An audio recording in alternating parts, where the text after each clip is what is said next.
Le troisième plan régional santé-environnement propose des orientations visant à réduire les impacts des facteurs environnementaux sur la santé, mais aussi à agir localement pour un environnement favorable à la santé.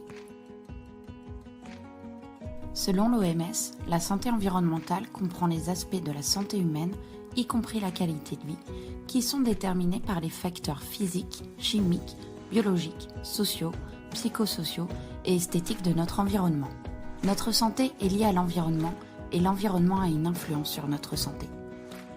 Que nous soyons particuliers, professionnels, acteurs de santé, une collectivité ou une association, tout le monde est concerné. La santé-environnement s'intéresse aux risques liés aux polluants chimiques, biologiques ou physiques qui sont présents dans divers milieux, que ce soit l'air, l'eau, le sol. Ce sont des risques potentiels lorsqu'on respire dans un environnement pollué, lorsqu'on ingère de l'eau, des aliments de mauvaise qualité, lorsque l'on réside dans un habitat dégradé, ou encore, par exemple, lorsque l'on vit dans un environnement bruyant. Ainsi, il y a de nombreux facteurs qui peuvent avoir des conséquences néfastes à court, moyen ou long terme sur notre santé. Ces facteurs de risque peuvent être naturels ou produits par les activités humaines, telles que les activités agricoles, industrielles, liées au transport ou encore à l'urbanisation.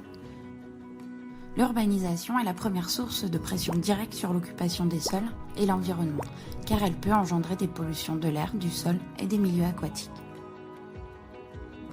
Comment pouvons-nous agir ? Que ce soit dans un territoire urbain ou rural, il y a de nombreux déterminants de santé sur lesquels on peut agir. Qu'il s'agisse d'espaces verts, d'habitat, d'aménagement, de transport, d'équipements sportifs, de cohésion sociale, de tranquillité publique ou encore d'enfance-jeunesse, toutes les orientations et décisions prises conditionnent l'état de santé de la population. L'observation est l'une des clés pour définir des actions adaptées au contexte, aux besoins d'un territoire et des populations, et pour faire évoluer les pratiques et les modes de vie.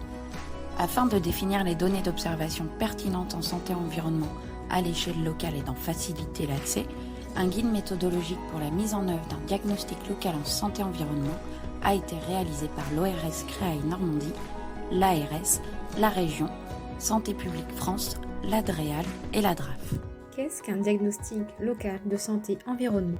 Un diagnostic local de santé-environnement, ou plus généralement un diagnostic local de santé, repose sur une analyse croisée de la situation sanitaire, sociale et environnementale d'un territoire, des besoins et demandes de la population et des professionnels du territoire, et des forces et faiblesses en matière de ressources et actions déjà existantes.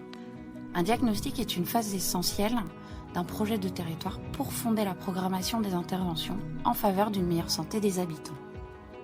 Les actions, les plans, les programmes d'action de santé qui découleront du diagnostic local de santé-environnement visent à développer des synergies entre les acteurs, les professionnels et la population sur des objectifs de santé retenus en commun.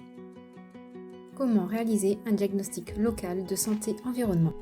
Dans le cadre du plan régional santé-environnement, l'Observatoire régional de la santé Normandie peut vous accompagner dans la réalisation d'un diagnostic local de santé-environnement.